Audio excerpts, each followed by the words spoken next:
Praise the lord. प्रभु यीशु मसीह के नाम से आपको आशीष देते हैं। आज फिर से मैं आपके साथ परमेश्वर का वचन लेकर आया हूँ। आज मैं आपके साथ बात करूँगा उत्पत्ति 26 अध्याय उसके 12 और 13 वचन से। वचन 12 में लिखा हुआ है, फिर इसहाक ने उस देश में जोता बोया और उसी वर्ष 100 गुना फल पाया और यहोवा ने उसको आशीष दी। वे बड़ा, उसकी उन्नति होती चली गई, यहाँ तक कि वो अति महान पुरुष हो गया। बहुत उत्साहित करने वाला वचन है कि इसहाक को परमेश्वर ने आशीष दी है, वो बढ़ गया है, उसकी उन्नति हो गई है और वो अति महान पुरुष हो गया है। हम में से हर कोई परमेश्वर से आशीष पाना चाहता है, हम में से हर कोई बढ़ना चाहता है और हम चाहते हैं कि हमारी उन्नति हो और हम चाहते हैं कि हम अति महान पुरुष हो जाएं। इसहाक हो गया, लेकिन वो ऐसे नहीं हो गया। यहाँ पर लिखा हुआ है, इसहाक ने देश में जोता और बोया। किन हालातों में इसहाक ने जोता और बोया? अगर हम एक वचन में जाएं तो यहाँ लिखा हुआ वचन 1 में, उस देश में अकाल पड़ा। ये उस पहले अकाल से अलग था जो अब्राहम के दिनों में पड़ा था। ध्यान से सुनिए, देश में अकाल पड़ा है, देश में अकाल पड़ा है। अकाल के टाइम पर आप समझ सकते हैं कि क्या सिचुएशन होगी। सबसे पहली बात, जब अकाल पड़ते थे पहले, वो इसीलिए अकाल पड़ते थे कि जब बारिश नहीं होती थी, उस समय भूमि जो थी वो सख्त होगी, बहुत सख्त थी। उस भूमि को जोतना बहुत मुश्किल था। दूसरी जो यहाँ पर बात है कि इसहाक ने अकाल के दिनों में बोया है। अकाल के दिनों में बोया है। अकाल के समय पर अपने पास खाने के लिए बहुत कम होता है। अपने खाने की ज़रूरतें पूरी हो जाए उतना बीज उनके पास नहीं था कि वो बो सके, लेकिन फिर भी इसहाक ने बोया है। ध्यान से सुनिए, यहाँ पर लिखा हुआ है,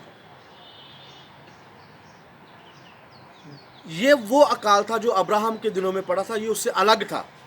इसीलिए इसहाक जो है वो गरार में पलिश्तियों के राजा अबीमेलेक के पास गया। अकाल के टाइम पर पहले इसहाक ने क्या किया?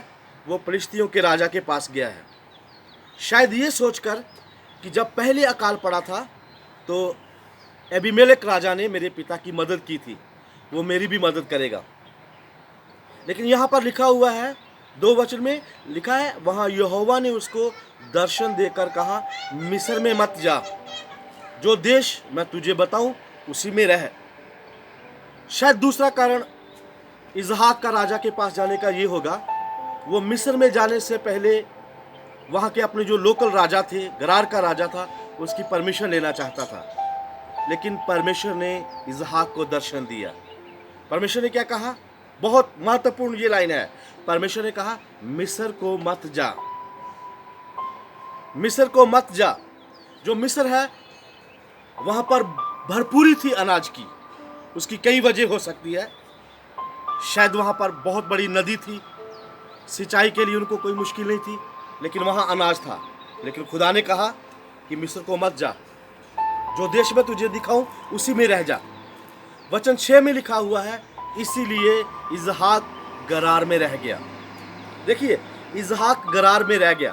फिर वचन 12 शुरू होता है कि इसहाक ने गरार में जोता और बोया और उसी वर्ष 100 गुना फल पाया। मेरे प्रिय भाइयों बहनों, मैं आपको उत्साहित करना चाहता हूँ, घबराने की ज़रूरत नहीं है। इस समय जो कंडीशन है वो भी अकाल जैसी है, मैं कहूँगा महाअकाल है।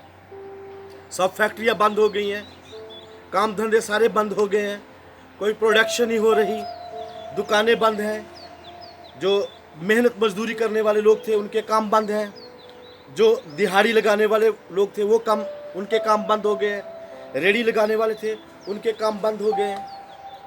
और अकाल के जैसी परिस्थितियों को हम अनुभव कर रहे हैं। लेकिन प्रभु के लोगों में आपको उत्साहित करना चाहता हूँ कि इसहाक जो है वो अकाल के समय कुछ कर रहा है। सबसे पहली बात, उसने परमेश्वर का दर्शन पाया और परमेश्वर की आवाज़ को सुना। दूसरी बात, उसने परमेश्वर की आज्ञा को माना। परमेश्वर ने कहा मिस्र में मत जा, वो नहीं गया। उसके पास चुनाव था कि वो मिस्र में चला जाए, लेकिन नहीं गया। लेकिन परमेश्वर के कहने के मुताबिक वो उसी देश में रहा और उसने उसी देश में जोता और बोया और 100 गुना फल पाया।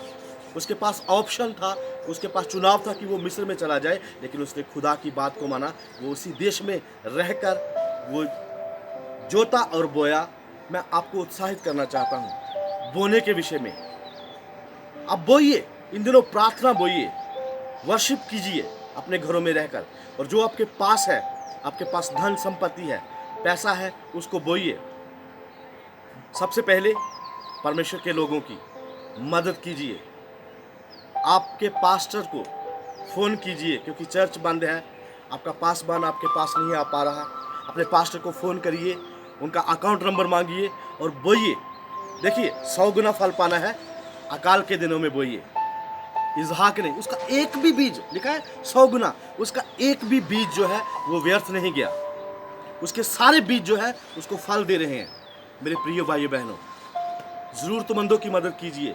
आपके आस पड़ोस में, आपके आसपास कोई लोग जो ज़रूरतमंद है, आप उनकी मदद कीजिए, बो दीजिए जो आपके पास है। अकाल का समय है, मुझे पता अपने पास खाने के लिए कम है, लेकिन हम कैसे, लेकिन इसहाक ने यही किया। उसके पास बहुत बड़ा कुनबा था, बहुत सारे लोग थे, लेकिन उसने फिर भी बोया। उसने बोया और 100 गुना फल पाया। मेरे प्रिय भाइयों बहनों, इस समय आप बोइए। जब आप बोएंगे वो बीज किसी को नहीं दिखाई देगा, लेकिन जब वो उगेगा तो वो सबको दिखाई देगा। प्रभु आपको आशीष देना चाहता है। मैं आपको उत्साहित कर रहा हूँ, प्लीज़ अपने अपने पासबान को फ़ोन करें, उनका अकाउंट नंबर मांगे। आप जितना पहले प्रभु की सेवा के लिए देते, अपना दशमांश देते थे, अपनी भेंट देते थे, उससे ज़्यादा दीजिए अगर आप 100 गुना फल पाना चाहते हैं। अपने आसपास में, अपने पड़ोस में ज़रूरतमंदों की ज़रूरतों को देखिए, किसी से मुंह मत छुपाएं। प्रभु आपको आशीष देगा। God bless you, Prabhu Ashish they.